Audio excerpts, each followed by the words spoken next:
Good evening, Bahamas. Coming up tonight, the Labor Director predicts a huge jump in unemployment as the COVID-19 pandemic continues. This as Bahamians flock to home and hardware stores. Plus, how educators are using social media to inspire students.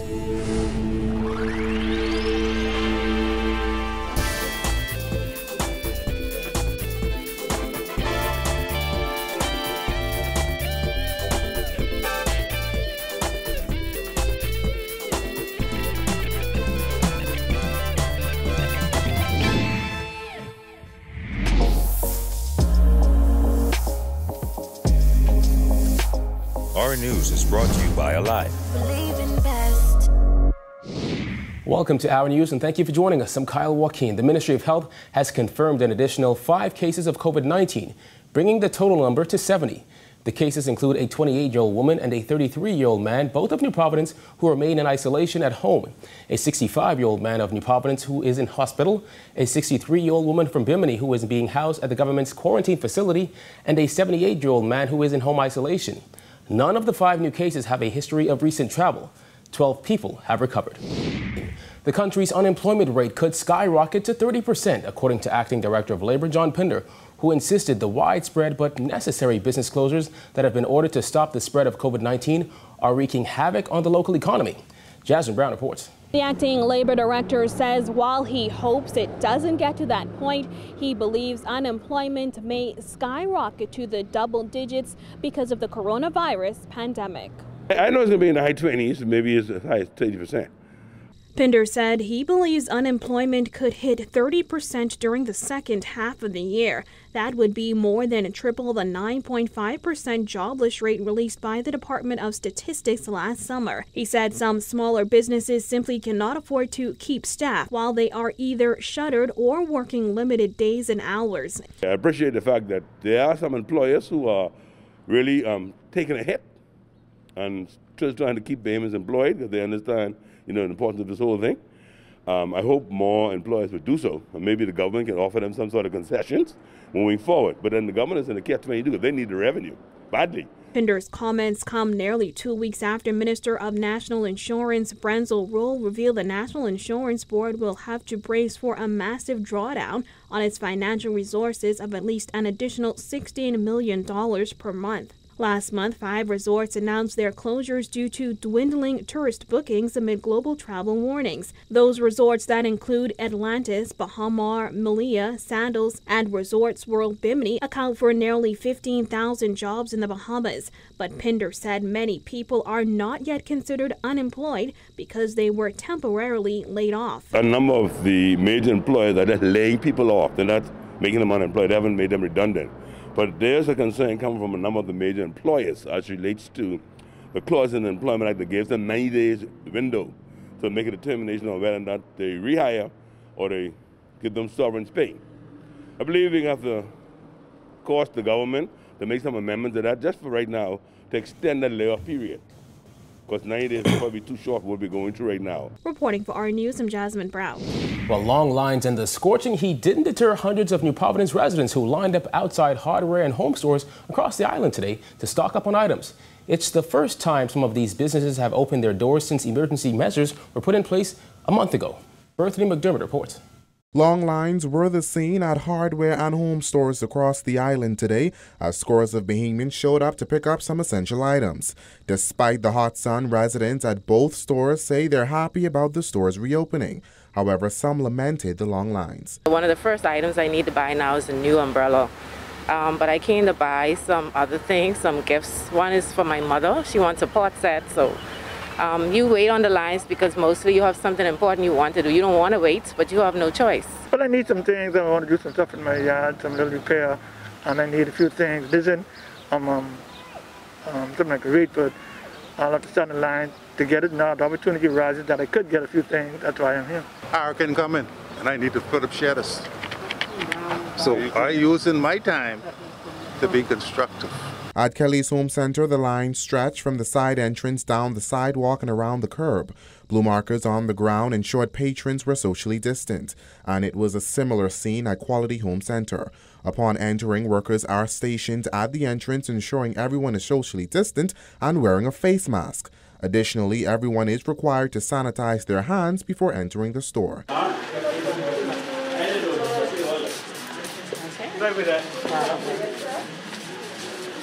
Now, hardware and home stores are allowed to open on Wednesdays and Fridays from 8 a.m. to 8 p.m. However, these residents say those days are not enough. They should extend the more days because it's hot. If you know, it's very hot, and sometimes people might feed out. So extend the days, so you have more time to do more shopping as well. So 2 days is not enough. No, because we've been waiting weeks. I know someone who has their cabinets, they need new springs for the cabinet. I know someone who needs some plumbing for their bathroom. So I think they forgot that people still have to live the life. So in order to get that needs met, we need everything open that's essential, not just the food stores. Quality Home Center co-owner Trevor Davis says business has been great so far. Some of our top selling items today, the standing fan. Of course, the temperature is changing, so persons are buying a lot of fans. A lot of freezers and fridge. We've been selling a lot of those also. Persons obviously want to stock up and be ready for whatever the future might hold. So that's just some of the items that persons have been requesting from this morning since we've been open this morning. Additionally, he said senior citizens and persons with disabilities are not required to stand on the line. He encouraged Bahamians to support local businesses during these difficult times. Reporting for Our News, I'm Berthany McDermott. A mother of 4 kids, including a disabled 10-year-old, is pleading for assistance after she received an eviction notice from her landlord. Jared Higgs has her story. Imagine raising a 10-year-old girl who lives her life in a wheelchair. Very difficult. Very. Add in 3 more kids and no job, and you are living Jetsina Nairn's reality. You have to get up and go out there and see what you could do. I have to bring someone home at the end of the day. You know, it's no way that you can explain to the kids that, hey, it's not there. Nairn, a salesperson at a carpet store, lost her job when the virus pandemic shut the country down. With no money to pay rent, a handwritten eviction letter came on April 15th after she missed a month's payment. When I got the eviction letter, I didn't expect it really because I've been consistent on my rent straight through. The rent only stopped when I stopped working, you know, so I was a little shocked being a good tenant and everything. The woman's disabled daughter was shot in the head at 3 months old. The child's father was killed in the same incident. The father of her other 3 children was also laid off from his job recently. The family of 6 share a 1-bedroom, 1-bathroom efficiency in Nassau Village. But on May 15th, their landlord wants him out. But I can't bully anybody and say, well, hey, I'm a tenant here, I'm not paying any rent, and expect just to sit. You know, I understand you have light bill, I understand you have water bill, I understand you have payments. I'm not looking for anything free. I was even saying, well, hey, if I go back to work, I can pay the rent, and every so often put something extra on it. Nairn's plight highlights the challenges facing thousands of tenants who became jobless when government ordered all non-essential businesses closed. Government has promised to introduce a rental assistance plan, but nothing has been announced. Meanwhile, the 37-year-old mother isn't afraid to admit that she needs help. She's applied for social assistance and is waiting anxiously. Everybody out there needs help, and there's some people that are scared to come forward to ask for assistance because of the bashing. People coming on, oh, we're the baby father, oh, we're the this, we're the that, we're the next. It's situations. My 10-year-old daughter, I had her by myself, and the father is deceased. So me having 3 other kids, the father is trying his best as well. All of us is in this situation together. Nairn's 7-year-old son was also diagnosed with autism and had to switch schools. His sisters, 5 and 6, blissfully unaware of their mom's struggles. I'm happy. You look happy. Now the struggling mother of 4 admits that she doesn't know what the next step is for her. She says she's just taking it one day at a time. Reporting for Our News, I'm Jared Higgs. All right, thanks, Jared. Well, small businesses have gone into survival mode and some will not make it, according to Small Business Development Center Deputy Director Nicholas Higgs. He said with many of them forced to close temporarily, the next few months will be rough. And with tourism non-existent right now, you're finding all small businesses is trickled down straight to large, small, medium startup companies that are all affected and primarily aren't working or operating at all outside of non-essential businesses. It's a struggle many entrepreneurs now find themselves in, the inability to open and serve customers. From roadside vendors to those with storefronts, the COVID-19 pandemic has made it very difficult or virtually impossible for many to run their business. Deputy Director of the Small Business Development Center, Nicholas Higgs, says it's a trying time for these businesses, many of whom are holding on but have also begun looking at an exit strategy in the event they must close down. We have conversations of exit clauses or exit strategies if need be. So that is a reality that exists. So if somebody's business becomes, it's no longer viable due to COVID, and post-COVID, it will remain not viable, then we have that conversation how to make sure you exit out properly and that you're putting yourself in a poor position. The SBDC has been working and coaching these small business owners to make it through this rough time. And through its Business Continuity Loan and Grants program, the SBDC has begun bailing out some of these businesses, granting up to $1.5 million in loans and grants to help. But with our program, the Continuity Loan Program, is really assisting a lot of those through this time. So you're not finding anybody who's saying they want to shut down permanently, because again, this may last 3 months, some say 6 months, a year. We're trying to help them through this time and post this time. Small businesses can get up to $300K with the loan and grant program during this pandemic. So as the owner of a small business, how do you qualify? The max you can have in revenue is $3 million. Also, you must maintain 51% of your employees. You must give your information to the credit bureau when that is required. Your business license must be up to date, and you must have all the documentation required needed to process your application. Well, educators across the country are using social media to stay connected with their students. Recently, some teachers participated in a popular social media challenge as a way to connect with and encourage their students. Jillian Gray has more. It's a popular social media challenge, but with a twist. Educators from several different schools across the Bahamas tackled the Don't Rush Challenge and shared positive messages with their students. We thought that this was a very fun and exciting way to kind of get the message out there to our students, to let them know that, hey, despite what's going on now, we're still rooting for you, we still care. It was important to encourage and to motivate my grade 12 students. Grand Bahama, as well as Abaco, of course, has gone through Hurricane Dorian. We have parents and students still in the recovery and teachers still in the recovery process. So it was important for me to kind of motivate them. That we miss them, that we love them, and that we still care about them, even though we don't have face-to-face interaction on a daily basis anymore. When schools closed on March 17th, it was with the intention that they would reopen by April 14th. However, that didn't happen. First grade teacher at Goventines Primary School, Synovia Taylor Smith, said she stays in touch with her students via Zoom just to make sure they're okay. Over on Grand Bahama, senior mistress at Jack Hayward High School, Africa Karamo Miller, said her 12th graders are frustrated. This is like the second major disruption to their school year. So for me, I want to encourage them, I want to motivate them, I wanted to remind them that they still matter, because they do still matter. And I also want to prepare them because life is uncertain. It's full of uncertainties. So I continuously remind them, because I'm in the group chat with them, that they need to be flexible and adaptable and just kind of almost ready for anything, because that's the way this world is going. After having just gone through a major hurricane, Karamo Miller said it's not easy for parents or students. However, she encouraged parents to provide structure during these uncertain times and not allow students to become complacent and just lay around the house all day. A wonderful email from a parent, who was saying how she was taking advantage of all the resources that the Ministry of Education has provided to her kid. She was even trying to get in contact with a food and nutrition teacher. She said she was baking and cooking with her child at home, and she wanted, to send pictures to the teacher just to get their feedback.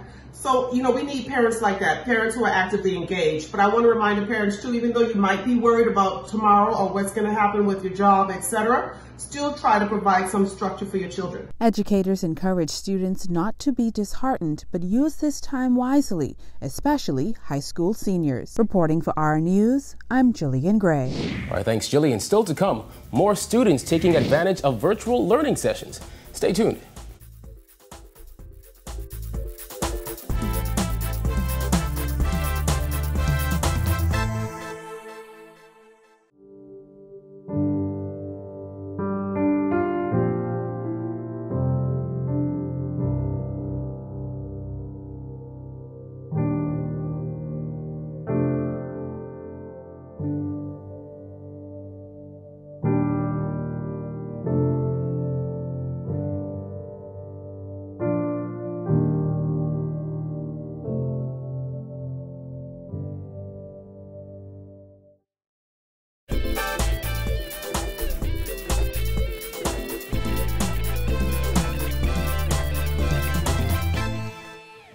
With the indefinite closure of schools and no new date for national exams, the Minister of Education revealed that more students are attending virtual class sessions. Giorgio Bain reports. The Ministry of Education is celebrating a boost in students utilizing the virtual classroom via channels provided by Cable Bahamas. The Bahamas Learning Channel, Channel 295, assists students who don't have access to devices, but according to Minister of Education Jeffrey Lloyd, they are currently working with Cable Bahamas and Alive to reach more students. More and more students are utilizing the virtual platform. We have about maybe 1,200 that attend to the live sessions each day. We are approaching 20,000 that access the system every day. And of course, we are very concerned about those students who do not have a device or do not have the internet, working with Cable Bahamas and Alive to remedy that, and hopefully that will be resolved pretty soon. According to Lloyd, the ministry knows about 5,000 students who are in need of devices and hopes to have those provided shortly through a partnership with Cable Bahamas and Alive. Last week, Lloyd told reporters that about 15,000 students were actually participating in the virtual sessions, but now that number has doubled. There's an increase, and happy about that. We are now at approximately 40,000, majority of whom are public school students. But we are getting more and more requests, if you want to say the word, by private school students who seek to participate for one reason or another. So 40,000 out of 65. I am not necessarily, ecstatic about it, but, it's a progress. With food stores still in operation and packing boys showing up for work daily, Lloyd made an appeal to parents to put their children's educational needs ahead of their financial needs. I understand that in these times of economic uncertainty and some deprivation on a financial standpoint, we've got to try to make it as best we can. But at the same time, those children need to continue with their education because the end of term exams are coming. The BGC and the BGCSE exams are eventually coming. We don't know when. And in order to be ready for them, you've got to continue with your studies. Lloyd reminded students on the Family Islands that they can access Channel 295 on Channel 12. Reporting for our News, I'm Giorgio Bain. The COVID-19 pandemic has forced many government agencies to change the way they do business, and that includes the Department of Labor. Acting Labor Director John Pinder says all staffers have been working from home and are focused on helping process those seeking unemployment benefits.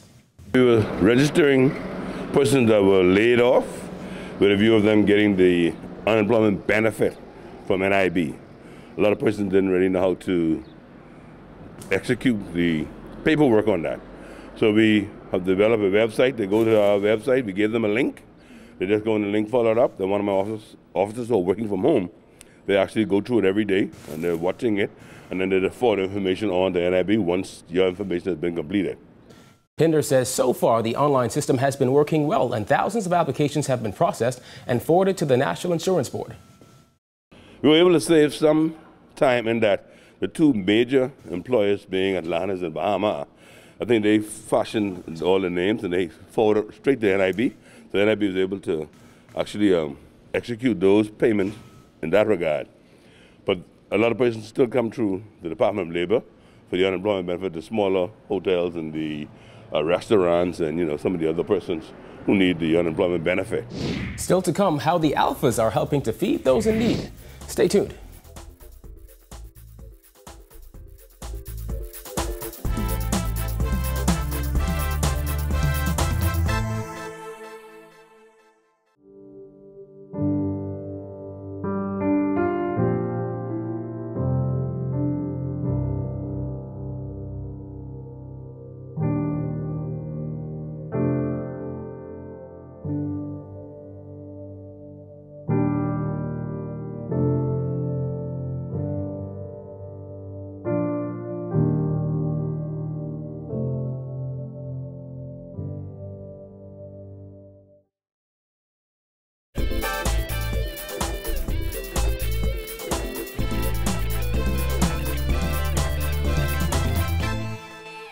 You're watching Our News. Welcome back.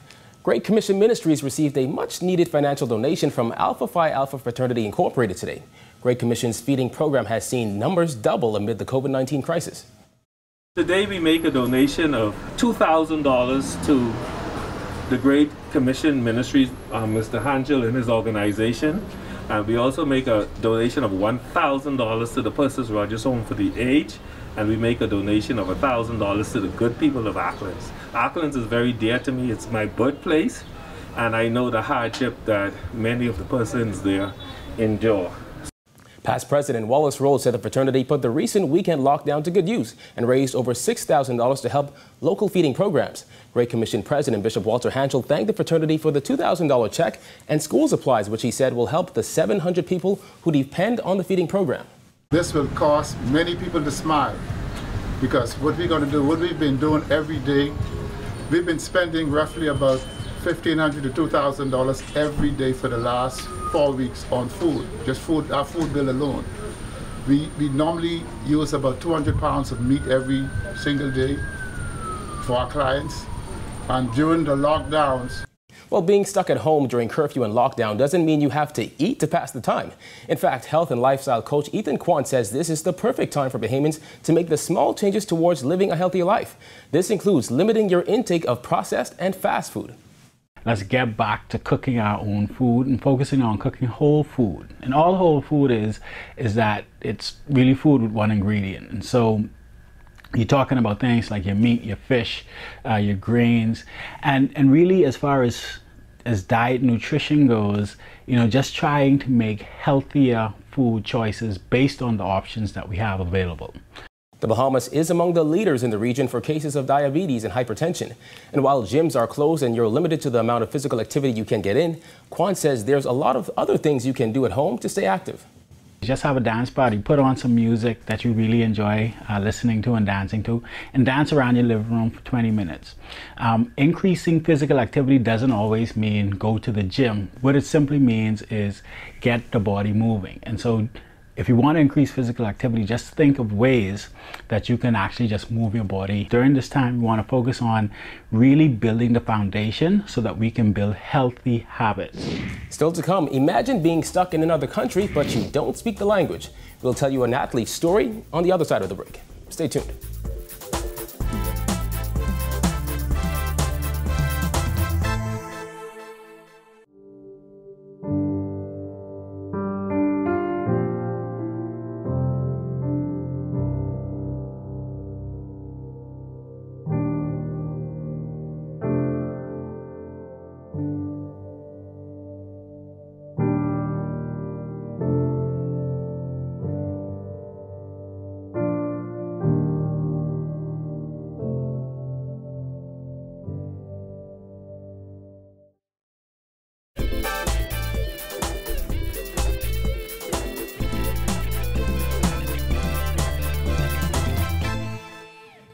And finally in news tonight, a Bahamian professional basketball player is stuck in a foreign country where he doesn't speak the language. Marcellus Hall has his story. Well, for basketball player Willis Mackey, he went from a championship contender to suddenly being in quarantine. For the young basketball player who was a national team player, it was quite an adjustment. At the time, we were undefeated. We were 20-0 and on pace to make a good playoff run and potentially win a championship for our league.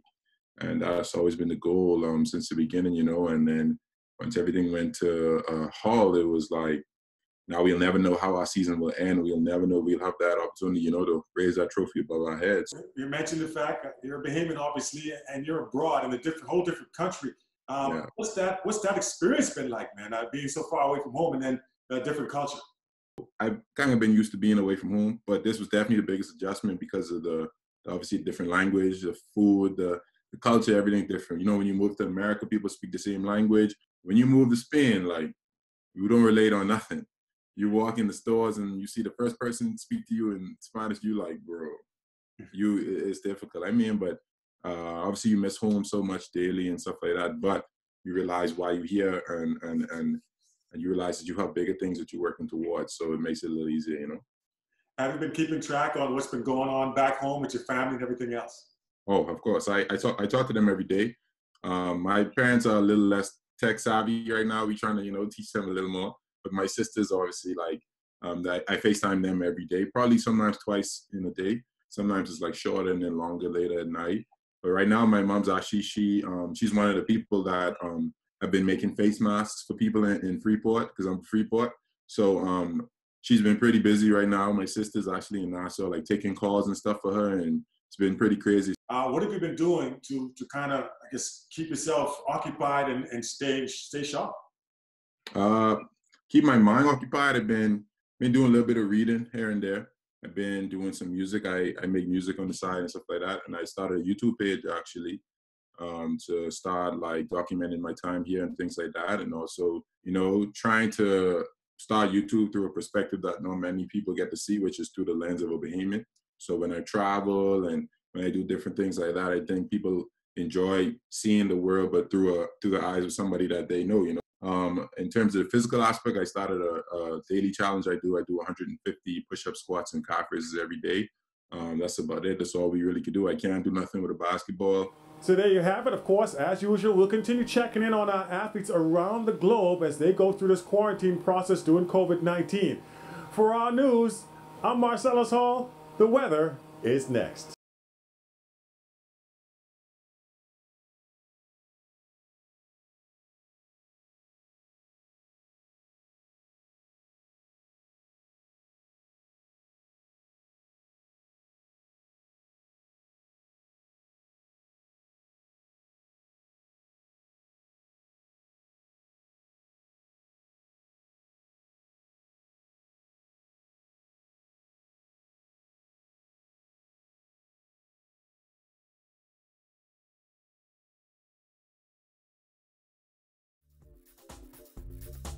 Thank you for joining us for Our News tonight. On behalf of the entire team, I'm Kyle Joaquin.